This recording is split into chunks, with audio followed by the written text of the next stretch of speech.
children church. May God bless those men. May God bless them everywhere they are. Many years back, every Tuesday, every Sunday, we had Friday revival service then too.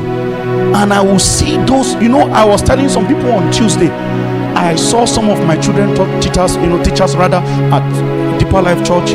I saw them recently, and I saw one of them. He used to be a young man as at then while he was instructing us in the children's church. I saw him recently. All his hair was white. I saw his back was bent, but that same old brown Bible was still inside his armpit. He was walking like this, and that was the most beautiful sight I have captured. There was a beauty in my soul associated to that visage. It was clear and evident that the end of the righteous is well.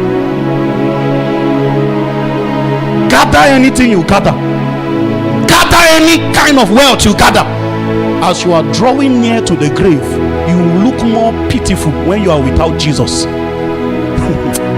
A man who has a track record of faithfulness with God, the more old they are becoming, the more closer to the grave they get. When you see a believer on the hospital bed, you don't feel pity for him. There is a sense, a confidence, a beauty. There is a realm he is about to step into that is already leaving a little deposit on him. He is between two worlds. Sometimes you go to meet them and their faith in the physical world has depleted so much, so they are saying, pray for me, my faith is down. But beneath, inside that voice, there's an energy that continues to tell you, I am not afraid of where I'm going to. Death is not an enemy for us. We will embrace it any day, anytime. Anytime it comes, we will take it. For me to live is Christ, says the apostle. But if I die, he says it's not lost, it's gain. It's only unbelievers that will be crying and say, a great loss. We didn't lose. You know why?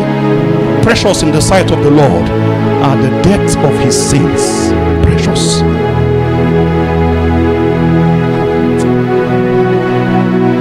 I was watching him. I went to meet my children's church teacher, and I said, good evening, sir. And he looked at me. He couldn't remember me. You will labor so much, you will forget all your harvest. Only God will pay him, because inside that one little children's church boy is a whole generation who will be won.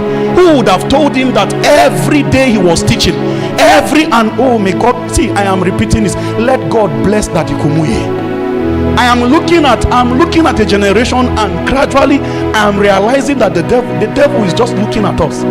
We are ignoring children. We are ignoring them. We are busy camping in big places, talking about prosperity, talking about increase, and the generation that are coming, the devil is corrupting them from the root. You will gather money and you will raise an ungodly child. All your money will be lost between. It was one of the ordeal of Solomon. He says he has seen another vanity under the sun, that one will labor, and another that does not know anything about the labor will come and waste it.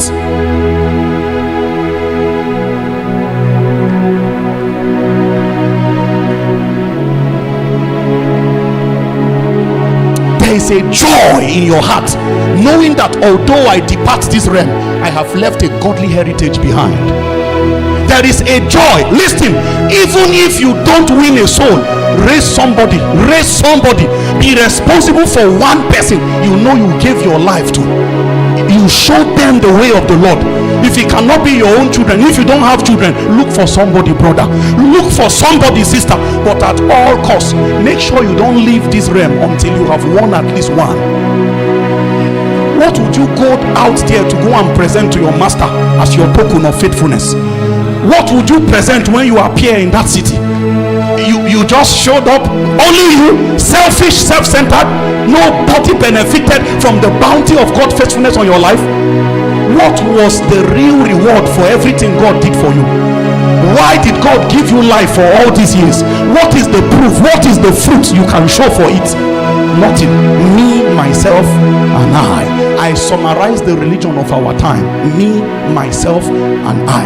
We are actually worshiping ourselves. It's selfism.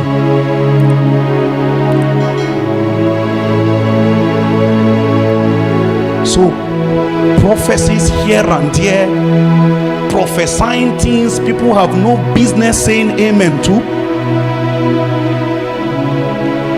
The lust that has arrested the world as it is has now accessed the holy altars. What is the pulsating factor for an average unbeliever? What is the reason for his existence? He lives pursuing money. He wants to make it. What has become the crux of the average teaching in the average church of our time? It is the same thing that the unbeliever is pursuing.